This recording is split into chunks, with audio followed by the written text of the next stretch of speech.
In the scenario we have in front of us, the environment has been hit by destructive ransomware, a worming attack. Things are burning. And the worm can be found down here in the threat tray. We can find the initial infection, we can look for the C2 traffic, and so on. It's all here, and it would probably take an expert analyst 15 to 20 minutes to stitch it all together and be in a position to create a coherent report. But when things are burning, you don't even have 20 minutes to triage the alert, stitch it all together, and find the bits and pieces. You just need consumable, actionable output right now. So instead of going into the threat tray, you just go to the AI Analyst incident tray, which has investigated all of those alerts for you. And it immediately tells you that there was some internal reconnaissance, lateral movement, and remote control by an attacker. And it's great that the AI Analyst does all that heavy lifting for you, but even at this initial stage, an incident responder would still have additional questions. Who is patient 0? How did this start? What's the method of command and control being employed? What other devices have been infected? How did it move laterally? And you need to find the answers as soon as possible. So wouldn't it be great if we could just immediately have the AI Analyst answer all those questions in the background for you? And that's exactly what it does. So the scanning activity here shows us that this was the source device. So we immediately know that this was patient 0. This is where all the activity started. And it automatically tells you how many devices were touched, so 503 were scanned. It also tells you not just that there's been a port scan, but which ranges of ports were scanned. So you see port 445, so there's some SMB activity here. Then you would want to know the lateral movement method.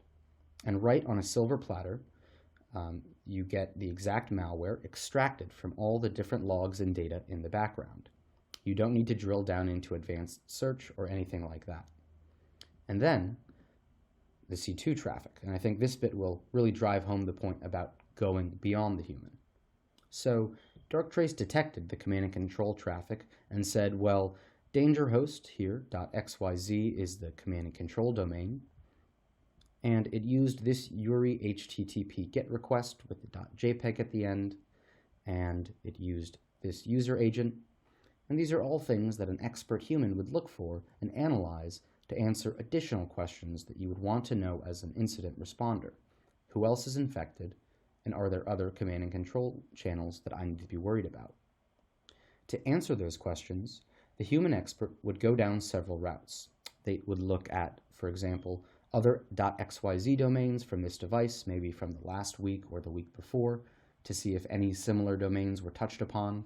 They would take this command and control URI with the .jpeg and create a regex, a regular expression, and look across the entire network.